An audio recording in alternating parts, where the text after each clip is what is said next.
Bismillahirrahmanirrahim.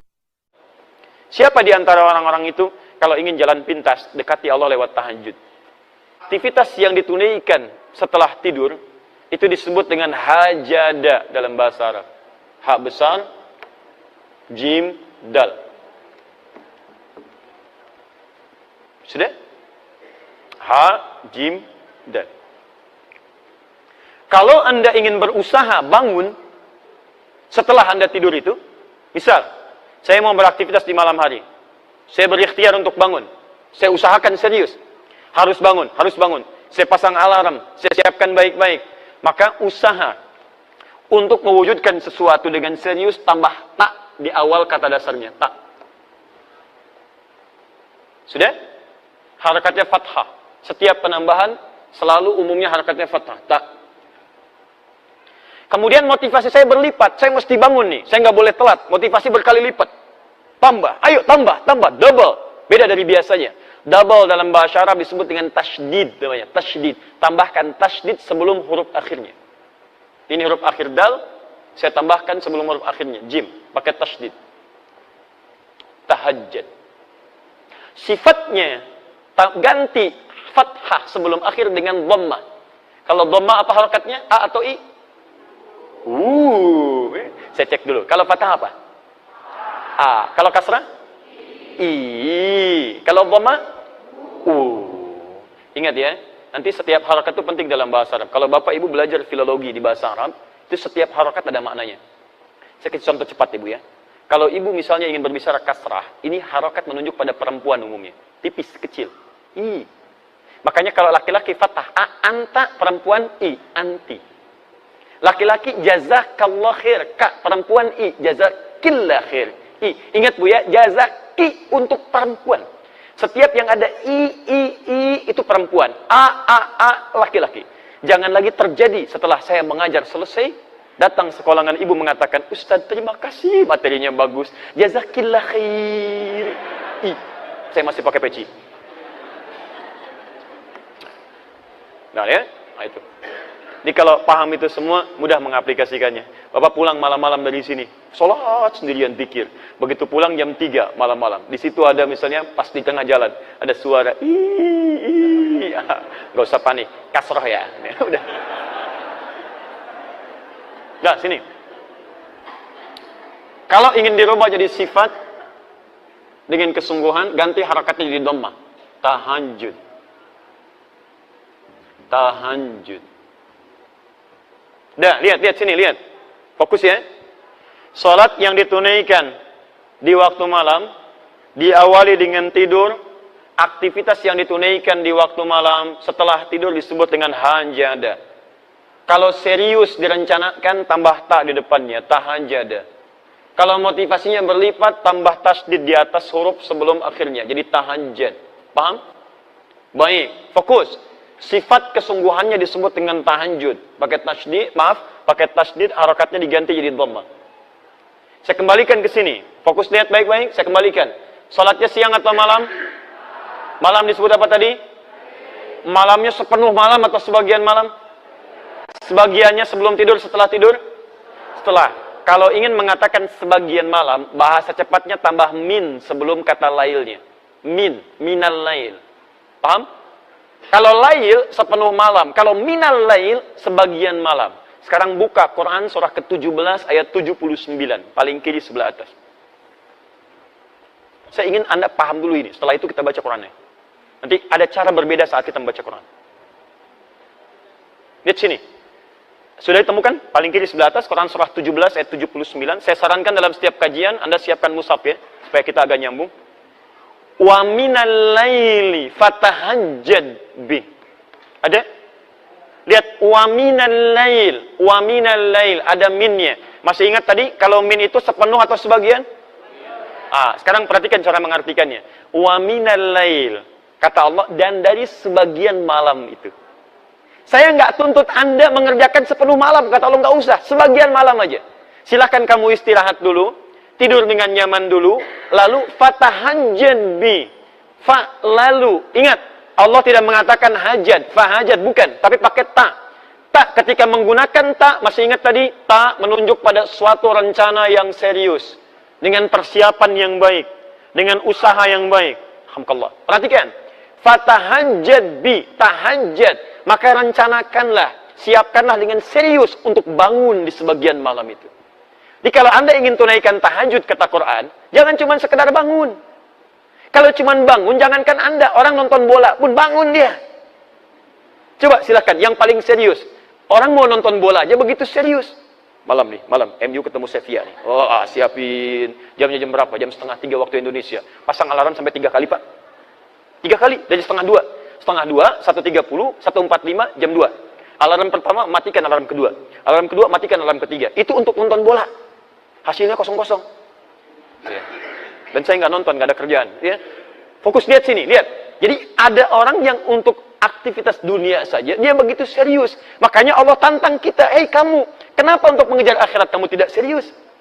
Kenapa cuma sekedar bangun? Kalau pengen tahajud, kamu siap-siap dulu, rencanakan jam berapa mau bangun.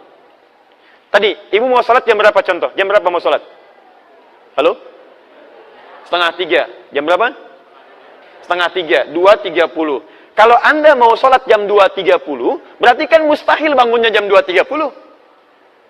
Sholatnya jam 2:30, pasti bangunnya sebelum 2:30. Jam berapa bangunnya?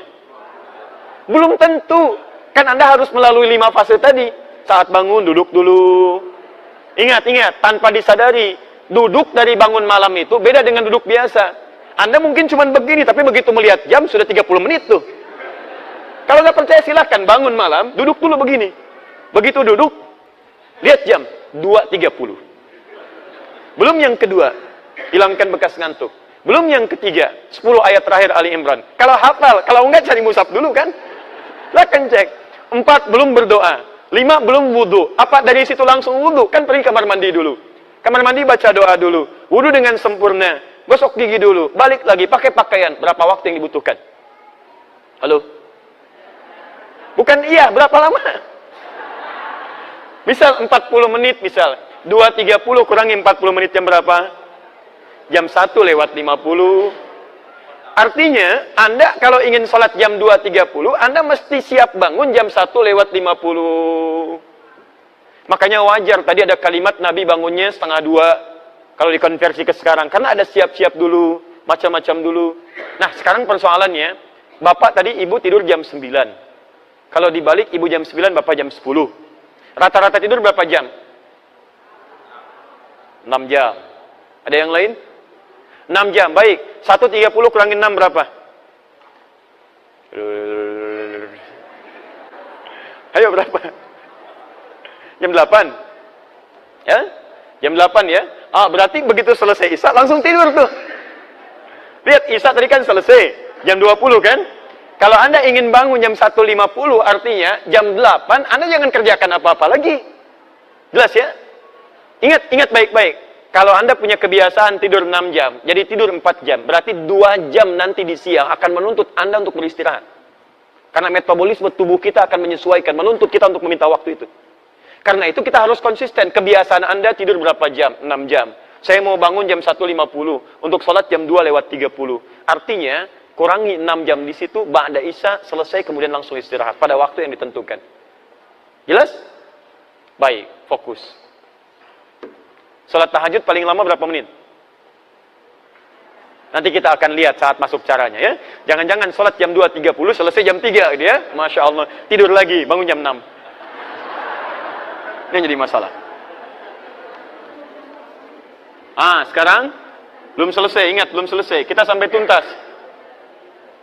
tuntas. Kalau mau belajar bahasa Quran, setiap harakatnya bisa punya makna. Sekarang lihat. Fokus. Lihat sini.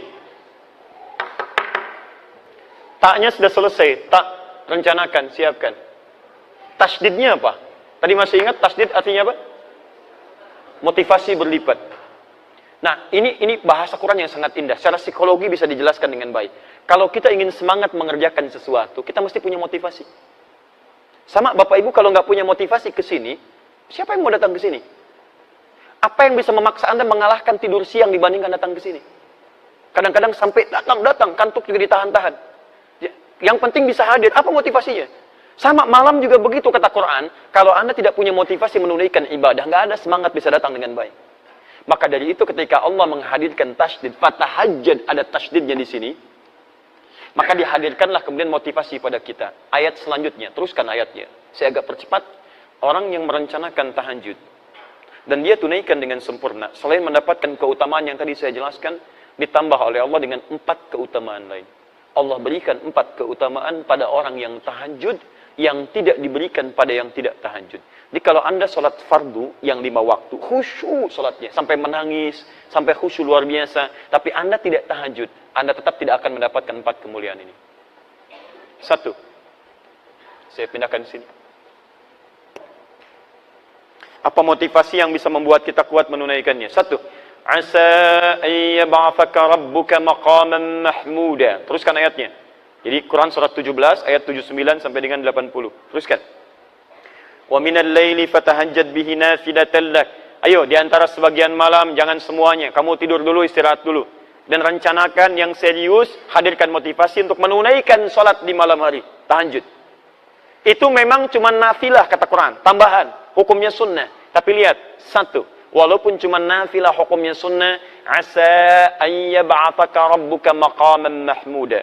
Orang yang konsisten menunaikan ibadah ini, maka Allah akan berkenan mengangkat derajat atau aktivitasnya di tempat yang terbaik.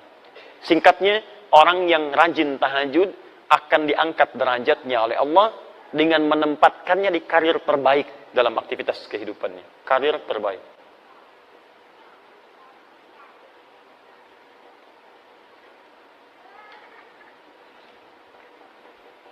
Jadi ada maqam mahmuda, itu berbeda. Kalau maqam itu sifatnya umum. Ya. Nilai kebaikannya bisa dipandang mulia, tapi juga bisa dipandang dipersoalkan oleh orang lain. Misal, Bapak naik posisi. Misalnya ada promosi jabatan jadi direktur. Naik ya, karirnya naik. Berarti dapat maqam tuh, dapat kedudukan. Apakah kedudukan yang dititipkan oleh Allah pada Anda bisa otomatis membuat orang lain senang? Belum tentu. Kok dia yang diangkat ya? Padahal dia baru masuk kemarin. Dia junior saya dan sebagainya. Nah, itu maqam. Tapi ada yang kedua. Begitu orang ini diangkat, semua mengatakan memang dia yang layak untuk mendapatinya. Dia yang layak. Sulit bagi orang mempersoalkannya. Mau cari celah nggak bisa. Karena semuanya sudah menutup celah-celah keburukannya. Bagus tuh. Nah, itu yang disebut dengan maqam mahmuda. Susah. Mau dihapus aja susah. Mau dibolak-balik papan tulisnya nggak bisa tuh. Ya. Pas di situ. Misal, itu maqaman mahmuda. Nggak apa-apa. Sudah? Baik, jadi orang yang rajin tahajud, ini nasihat saya. Orang yang rajin tahajud, ditunaikan dengan benar, maka hal pertama yang Allah anugerahkan kepada kita, apapun aktivitasnya, Allah akan tempatkan di tempat yang terbaik dalam kehidupannya. Misal, kalau Anda misalnya pengusaha atau berbisnis atau apapun dalam kehidupan, termasuk ibu misalnya beraktivitas, maka Allah akan tempatkan di tempat terbaik menurut Allah, bukan menurut manusia. Kalau menurut manusia begini, posisi yang terbaik, manajer atau direktur? Bu, oh ibu langsung direktur itu ya. Baik. Direktur, alhamdulillah. Sekarang pilih mana bu? Direktur gajinya misalnya, taruhlah 200 juta sebulan. Tapi maaf, kesulitannya meningkat. Sulit sholat, banyak rapat, ya, kemudian mohon maaf aktivitasnya jadi melebar, ya, aktivitas bahkan dekat dengan maksiat. Kalau dulu misalnya, ya, mohon maaf ya, mainnya tenis, sekarang sudah golf, ya, yang dilihat sudah lain, yang dipukul sudah lain, yang nemani sudah lain. Kalau dulu yang ngantar-ngantar bawa mapnya laki-laki, sekarang direktur, sekretarisnya perempuan, misal. Atau manajer, gajinya beda sedikit lah, 100 juta misalnya. Sholatnya enak, nyaman. Jumatan juga nyaman, masih bisa ikut tausiah. Aktivitas bisa menghindar dari banyaknya maksiat. Ibu pilih mana sekarang, manajer atau direktur? Ah, sudah. Baik, ganti lagi Bu, ganti supaya paham betul. Manajer dengan pegawai biasa. Manajer levelnya gaji 100 juta. Masya Allah, tapi sholat susah, Jumatan susah, pengajian susah. Baik, peluang maksiatnya tinggi, gaulnya itu sudah mulai meningkat. Pegawai biasa, turunkan, gaji cuma 1 juta. Sholatnya enak, nyaman. Jumatan bisa, taklim lancar, maksiat tertinggalkan. Ah, ibu pilih mana? Manajer 100 juta, potensi maksiat tinggi, pegawai biasa 1 juta dekat dengan Allah. Ayo.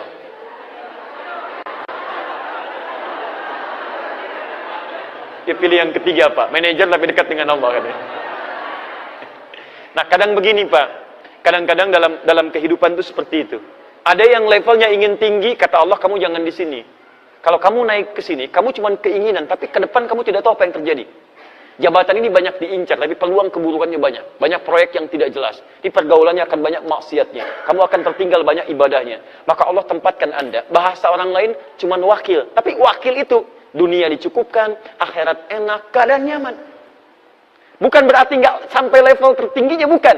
Tapi Allah memberikan karir terbaik menurut Allah Subhanahu wa Ta'ala. Itu yang disebut dengan maqam mahmudah. Paham ya? Baik. Saya pernah berikan ini, nasihat ini pada seseorang, dan luar biasa. Pak, karirnya cukup bagus.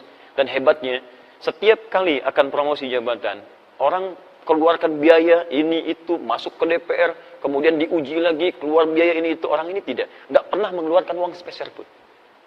Walaupun kedudukannya tinggi, tapi nggak pernah mencapai level yang tertinggi. Direktur utamanya tidak. Wakil direktur. Tapi alhamdulillah, nikmat juga, kerjaan nyaman, ya, dan ditunaikan ibadah dengan baik. Paham ya? Masya Allah. Ya kalau bisa direktur dengan tahajudnya itu lebih bagus kan? 2. Itu baru 1. Oh, sebentar. Sebelum kedua, saya lihat juga teman-teman yang mahasiswa. Saya pernah praktekkan ayat ini saat sedang belajar. Itu Masya Allah itu ya. Ada perbedaan. Saran saya, kalau Anda masih belajar, juga kita beraktivitas, tolong jangan tinggalkan tahajud. Akan ada bedanya. Semua orang-orang pintar, orang-orang hebat, termasuk tokoh-tokoh kita. Ya, mohon maaf, pendahulu-pendahulu kita. Orang-orang hebat, luar biasa. Pendiri negeri ini, itu demi Allah saya katakan. Mereka hampir tidak pernah meninggalkan tahajud. Anda kenal Jenderal Sudirman? Kenal di mana? Luar biasa. Itu Masya Allah. Ya. Beliau ketahanan hidupnya luar biasa, bergelir ya, sebagian dari tubuhnya, bagian organ pentingnya sudah hilang. Tapi tahukah Anda, kalau beliau senantiasa berzikir di hadapan Allah Subhanahu wa Ta'ala, bangun malam menunaikan ibadah, berdoa dengan baik dan sebagainya, bagaimana anugerah Allah kepada beliau? Kiai Haji Agus Salim menguasai berapa bahasa, diplomat paling ulung, beliau menjaga syariat, bagaimana bangun malamnya? Silahkan cek. Para pendahulu kita luar biasa. Saya tidak mengambil contoh di luar supaya menghidupkan kebiasaan di bangsa kita. Sekarang kita butuh orang baik. Yang pintar sudah banyak. Berapa banyak ahli hukum yang dihukum? Banyak. Berapa banyak ahli ekonomi yang belum bisa mengangkat ya kehebatan ekonomi kita? Yang kita butuhkan sekarang orang pintar yang mulia, yang baik. Maka kita ambil contoh orang dulu untuk kita hidupkan di masa kini. Anda kalau tidak percaya silahkan cek menteri-menteri di awal masa-masa Indonesia. Bagaimana mereka tawadhu'nya. Bagaimana mereka hidup dengan bersahajanya. Siapa Bung Hatta? Anda cari lagi.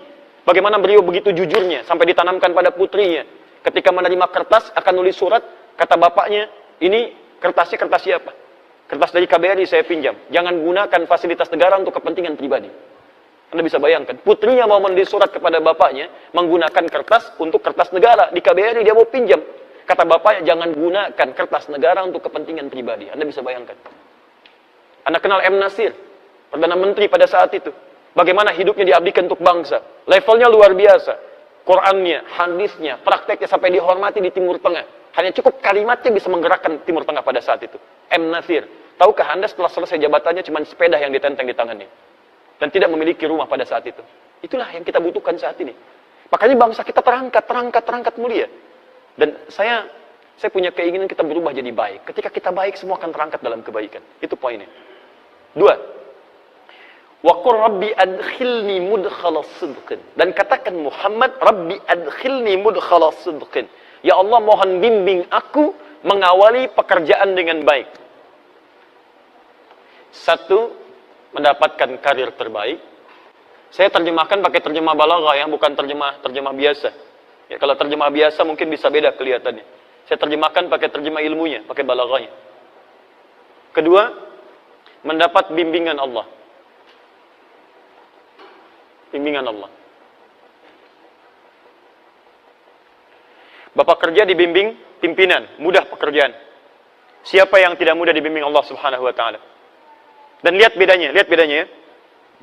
Jadi kalau Allah bimbing seorang hamba, bimbingan itu disebut dengan hudan namanya, hudan. Ada yang sifatnya meningkatkan keimanan, jadi iman semakin kuat. Punya kecenderungan untuk mendekat pada Allah. Contohnya Quran, surah ke-18, ayat ke-13, untuk para pemuda. Ada pemuda yang dibimbing Allah meningkat keimanannya. Disebut dengan Ashabul Kahf. Innahum fityatun amanu bi rabbihim wa zidnahum huda. Ya, ada pemuda yang keimanannya bertambah karena mendapat petunjuk Allah Subhanahu wa taala. Ada kedua, hudan di situ adalah bimbingan untuk meningkatkan ibadah. Ya, ada perubahan dalam hidup seakan-akan sekarang ingin rajin ibadah. Dulu cuman salat fardu sendirian, sekarang pengen berjamaah, pengennya di masjid. Dulu jarang baca Al-Quran, sekarang pengen baca Quran, bahkan pengen menghafal, pengen sedekah, pengen puasa sunnah. Itu juga hudan yang kedua. Dalilnya di Al-Baqarah ayat 2 sampai dengan ayat yang ke-5-nya. Dzalikal kitabu la raiba fih hudan lil. Ketika hudan disebutkan pada muttaqin, apa bentuknya? Peningkatan amal saleh. Alladzina yu'minuna bil ghaib wa yuqimunas shalah wa mimma razaqnahum yunfiqun, dan seterusnya ayat. Ada hudan yang ketiga, ini yang paling dahsyat. Bimbingan Allah dalam semua level kehidupan. Bahkan bimbingannya nempel begini. Perhatikan sini. Ini apa? Ini apa? Mic. Spidolnya di mana? Di atas mic. Sekarang spidolnya di mana? Di atas mic. Dua-duanya di atas. Perbedaannya apa? Menempel dengan tidak. Kalau seperti ini, kita katakan dalam bahasa al-qalam fawqa mikrofon, fawqa mukabbirus shaut. Spidol berada di atas mikrofon. Tapi kalau kita katakan begini, kalimatnya berubah. Al-qalam ala mikrofon. Ala. Spidol berada di atas, nempel dengan mikrofon. Perhatikan, kalau saya taruh di atas begini menggantung, mikrofonnya saya geserkan begini, tetap ininya menggantung kan? Menggantung, menggantung, menggantung. Kalau saya terpisah jauh berarti sudah terpisah dari sini kan? Lihat sini. Ini di atas. Saya geser sini, ini masih di atas. Saya geser sini, masih di atas. Tapi kalau saya geser begini, sudah terpisah. Tapi kalau begini, mau digeser kemanapun, ikut dia. Ada orang-orang yang menempel dengan bimbingan Allah Subhanahu wa ta'ala. Nempel. Di kemanapun dia berada, bimbingan Allah menyertai dalam kehidupan. Ala. Bimbingan disebut hudan, pedoman. Yang menempel disebut dengan ala. Quran surah kedua, ayat yang kelima. Paling kiri sebelah bawah. Ulaika ala hudan. Bukan fauqa hudan. Ala hudan min rabbihim. Ada orang-orang yang berikhtiar mengerjakan amalan-amalan sampai melekat padanya bimbingan Allah Subhanahu wa ta'ala. Siapa di antara orang-orang itu? Kalau ingin jalan pintas, dekati Allah lewat tahajud. Asa ayyab'atsaka rabbuka maqaman mahmuda wa qur rabbi adkhilni mudkhala sidqin. Ya Allah, mohon masukkan aku dari tempat awal yang baik. Maksudnya bimbing saya setiap mengerjakan aktivitas. Bukan cuma bekerja, Pak, bukan cuma belajar, bukan cuma di rumah tangga, Bu. Lihat sini. Bukankah kita saat bangun tidur mata mulai melihat? Ada orang yang ketika melihat langsung dibimbing oleh Allah bagaimana cara melihat yang baik. Makanya mata orang yang dibimbing oleh Allah tidak akan pernah melihat yang tidak baik. Begitu melihat yang tidak baik, dia palingkan. Coba Anda saat bangun tidur apa yang dilihat? Hah? Belum tentu, bisa handphone. Lihat, oh ada WA masuk nggak malam ini? Baru bangun sudah handphone yang dilihat. Apakah ketika Anda melihat handphone semua gambar di situ baik-baik? Ada iklannya, ada yang tidak baiknya. Begitu Anda melihat yang tidak diperkenankan oleh Allah, begitu dilihat, Allahu Akbar, astagfirullah, sudah, cari, palingkan.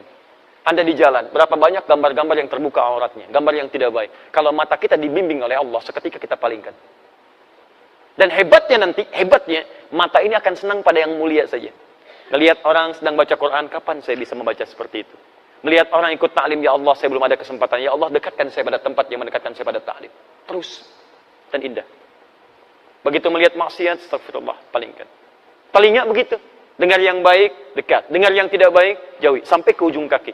Dan hebatnya, Pak, ini. Terutama tangan. Mustahil bisa berbuat maksiat. Anda bekerja. Pertanyaan saya, berapa kali organ tubuh kita berbuat maksiat dalam hidup? Ibu sih judulnya taklim. Tapi berapa kali dalam taklim membicarakan orang lain? Saya tidak, Ustaz. Alhamdulillah. Tidak seperti ibu itu tuh. Sama. Sama. Berapa kali pelaku taklim saling mencela satu dengan yang lainnya? Bikin status yang tidak baik. Jangan bicara yang umum-umum lah, yang taklim aja dulu. Katanya taklim, merubah diri lebih baik. Tapi kenapa setelah taklim jadi semakin tidak baik? Orang dulu jahiliyah banyak bertengkar, setelah taklim rukun. Aus dengan Khazraj 120 tahun, dendamnya kesumat tuh, luar biasa. Sampai turun Quran melukiskan bagaimana dendam mereka. Kalau disediakan materi semuka bumi untuk mengupas itu, menjadikan mereka nyatu kembali, kata Quran nggak akan bisa, saking kesumatnya dendamnya. Turun Quran surah ke-8 ayat ke-63. Lau anfaqta ma fil ardi jami'a ma alafta baina qulubihim. Kalau engkau infakkan semua yang kau miliki di bumi, enggak akan bisa nyatukan mereka. Tapi apa yang terjadi? Allah yang menyatukan mereka dengan risalah Al-Quran. Diajarkan oleh Nabi, dipersatukan lewat sunnah Nabi. Quran, sunnah yang musuhan 120 tahun bisa selesai pada saat itu. Anda baru ikut ngaji Quran, sunnah 12 menit langsung mencela orang lain. Kenapa? Apa yang salah gitu? Coba cek lagi teman-teman sekalian. Dikembalikan, Quran itu membuat kita lembut. Kalau memang buruk, wajar untuk dicela. Keburukan wajar dicela. Tapi celaan itu menghadirkan kebaikan dalam kehidupan. Bukan penjauhan. Assalamualaikum. Besok aja ya. Besok aja. Kok nggak dijawab? Beda manhaj. Ya, tapi kita tidak perlu mencela orang lain. Artinya ada evaluasi untuk kita semua. Antum jangan mencela juga. Kalau mencela apa bedanya? Apa bedanya? Di celaan jangan dibahas dengan celaan. Ada celaan kita doakan dengan baik. Kita ajak dalam kebaikan, ajak dengan kelembutan. Dan jangan paksa orang. Tugas kita hanya mengingatkan, bukan memaksa. Nabi saja turun ayat, fadzakir innama anta mudzakir. Muhammad ingatkan, tugas kamu mengingatkan. Lasta alaihim bimusaitir, bukan paksa orang. Jadi kalau kita bukan Nabi paksa orang, artinya ada yang salah dalam kehidupan kita. Paham ya? Halo, kenapa jadi muram begini? Tiga. Saya sederhana. Kalau ada yang kurang baik dari saya, tinggalkan. Ada yang baik, silahkan ambil. Dan saya pun tidak paksa. Kalau ada bermanfaat, silahkan. Tidak baik, tinggalkan. Cari guru yang lain yang lebih baik mengajarkan, insya Allah. Sehingga hati kita tenang. Jangan sampai belajar, tapi hati nggak tenang. Ya. 3. Wa akhrijni mukhrajas sidqin. Diberikan solusi terbaik saat ada persoalan. Solusi terbaik. Masya Allah.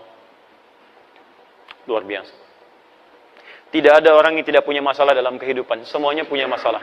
Tapi ada orang-orang yang sebelum mendapatkan masalahnya, sudah diringankan masalahnya oleh Allah Subhanahu wa Ta'ala. Bukan nggak punya masalah, masalahnya sama. Coba lihat, saya tadi barusan mau ke sini Pak Bu. Macet Pak Bu. Kita lewat tol tadi, macet. Luar biasa. Dan bukan cuma saya mengalami kemacetan, banyak orang macet juga. Tapi apakah semua orang yang mengalami kemacetan punya sikap yang sama menyikapi kemacetan? Tidak. Ada yang saling klakson, ada yang mau senggolan, ada yang saling berselisih dengan kata-kata. Ada yang saling macam-macam.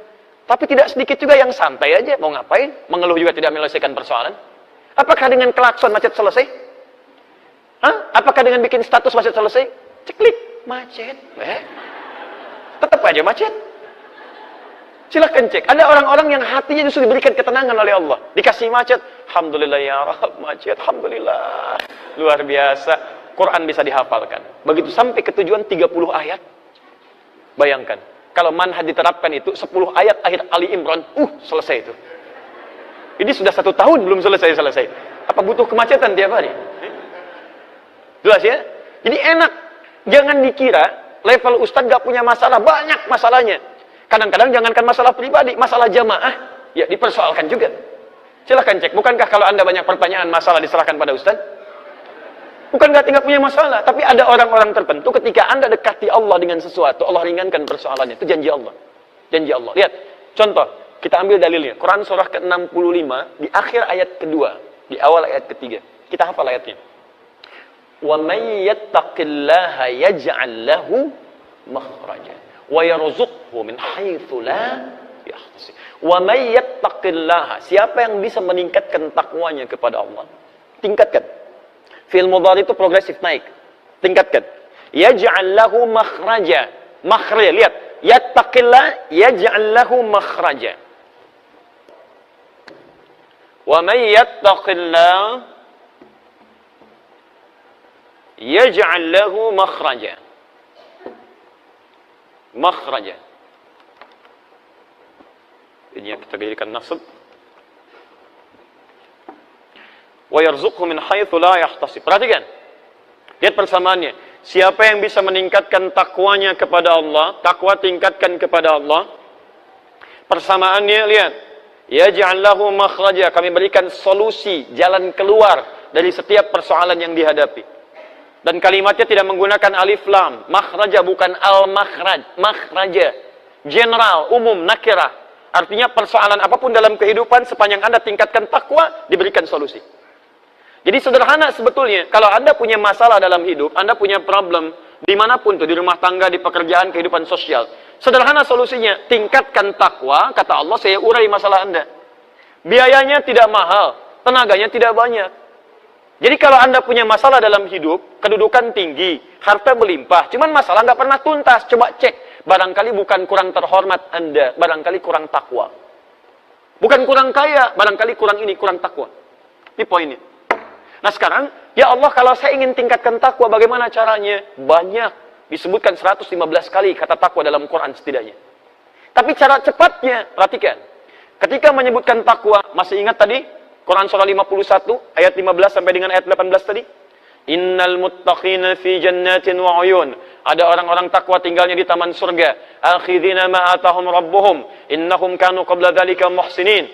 Mereka itu, Masya Allah, mengambil segalanya dari Rabbnya. Nikmatnya langsung dari Rabbnya. Mereka di dunia itu orang-orang yang muhsin. Siapa mereka? Ayat 17-nya. Kanu qalila minal laili ma yahja'un. Bahasa cepatnya, mereka rajin tahajud. Orang takwa, rajin tahajud. Kata Quran, tingkatkan takwa. Apa di antara takwa amalannya? Tahajud. Lihat, perhatikan. Yaj'al lahu makhraja. Orang meningkatkan takwa, diberikan solusi jalan keluar. Ketika Anda tahajud, lihat bagian ketiganya. Wa akhrizni mukhraja sidqin. Mukhraja sidqin. Asa ayyab'atsaka rabbuka maqaman mahmuda. Wa qur rabbi adkhilni mudkhala sidqin wa akhrijni mukhraja sidqin. Makhraja, jalan keluar. Kalau jalan keluar itu langsung dibimbing, langsung dibimbing, langsung dibimbing. Robah kalimatnya dari kata makhraj jadi mukhraj. Makhraj, mukhraj. Orang rajin tahajud dibimbing Allah Subhanahu wa taala. Ketika punya masalah, bukan cuma dia yang berikhtiar untuk menyelesaikannya, tapi Allah langsung berikan bimbingan. Begini jalan keluarnya. Ini ambil, ini tinggalkan. Jangan bersedih, tanamkan keyakinan. Nabi pernah berusaha menghafal Quran dengan ikhtiarnya. Jadi begitu ayat Quran turun, itu beliau punya keinginan cepat menghafalkannya. Cepat, cepat, cepat, cepat. Tapi apa yang terjadi? Allah berikan solusi. Bahkan langsung turun ayat Quran surah ke-75. Ayat 22 sampai 23. Ayat 16 sampai 18, maaf. Ayat 16 sampai 18. Lihat kalimatnya. La tuharrik bihi lisanaka lita'jala bi. Muhammad, kamu gak usah cepat-cepat menggerakkan lisan untuk sekedar ingin cepat menghafalkannya. Biasanya para penghafal kalau ingin segera cepat menghafalkan kan suka cepat mengucapkannya kan. Inna fi khalqis samawati wal ardi wa ikhtilafil laili wan nahari la ayatin li ulil albab, la ayatin li ulil albab, la ayatin li ulil albab. Ulang diulang gitu kan? Tayyib. Lihat sini. Nabi Muhammad tidak. Muhammad jangan cepat-cepat gerakan lisan untuk cepat menghafalkannya. Inna alaina jam'ahu wa qur'ana. Biarkan kami yang menghimpun Quran dalam jiwamu. Fa'idha qara'nahu. Bagaimana cara menghimpunnya? Allah akan bimbing bacaannya. Jadi begitu dibacakan, dibimbing, fattabi' Qur'ana. Kamu ikuti saja bimbingan bacaan itu. Ini ada orang-orang yang menghafal Qur'annya, bukan cuma dia berikhtiar menghafal, tapi Allah tanamkan bacaan Qur'annya. Jadi ketika dia baca ada bimbingan dalam jiwanya. Cepat, seakan-akan mengalir begitu deras. Kami pernah ambil manhaj ini, diterapkan kemudian dan jadi buku. Itu yang kita bahas setiap pekan, setiap Kamis malam Jumat lewat Akhir TV ba'da maghrib. Dan jadilah kemudian pedoman menghafal Quran dalam 30 hari. Sekarang Pak, ada perlomba-lomba orang menghafal Quran, bukan hitungan masa 2 tahun lagi. Ada yang 27 hari, ada yang 25 hari. Saya bermohon pada Allah, semoga Anda termasuk bagian darinya insya Allah. Dan tidak cukup dengan amin. Mulai dulu menghafal. Mulai. Ya, ambil, kan kita sudah bagikan bukunya gratis itu ya. Lihat sini, fokus teman-teman. Apa amalan Nabi, sampai Allah berkenan, memudahkan urusannya, gak usah capek. Apa amalannya? Ternyata salah satunya, bukankah Nabi orang yang paling kuat tahajudnya? Bukankah Nabi orang yang sampai bengkak-bengkak dalam rakaat pertamanya? Nanti saya bahas ketika sampai pada caranya. Dan ayat ini turun, Quran surah 17 ayat 79 sampai 80 ini, bukankah ayat itu diturunkan untuk mengisahkan peristiwa ditolongnya Nabi dalam pengepungan pada saat itu oleh 100 pemuda, pasukan khusus pada saat itu. Jadi kalau sekarang kita di komplek angkatan laut ada pasukan khususnya, yang hantu laut luar biasa, terbaik di dunia, Denjaka. Ya detasemen Jala Mangkara, kalau dulu itu misal seperti itu 100 orang. Pedang terhunus, jangankan manusia. Kata sejarawan mengatakan, ini hewan lewat ketahuan. Hewan saja. Bahkan mengatakan lalat itu datang sudah ketahuan. Dan Nabi SAW dikepung di dalam rumah itu. Jadi ini ada rumah, kediaman, di dalamnya ada 3 orang, Rasulullah SAW, Abu Bakar radhiyallahu ta'ala anhu, Ali bin Abi Thalib radhiyallahu ta'ala. Dua-duanya orang terkasih Nabi dan tidak boleh memisahkan satu di antara keduanya. Karena dua-duanya dipuji Nabi, punya kemuliaan tingkat tinggi luar biasa. Abu Bakar, apa dibandingkan dengan kita? Hei orang-orang yang seringkali mencela Abu Bakar, apa faedah Anda di hadapan Abu Bakar radhiyallahu taala anhu? Beliau itu menantu Nabi, mertua Nabi, sahabat Nabi, dipilih oleh Nabi menemani Nabi ke Madinah. Kalau bukan orang biasa, itu mustahil dipilih Nabi. Kenapa beliau yang dipilih? Dipilih Nabi, menemani Nabi, orang yang pertama kali, termasuk pertama beriman kepada Nabi.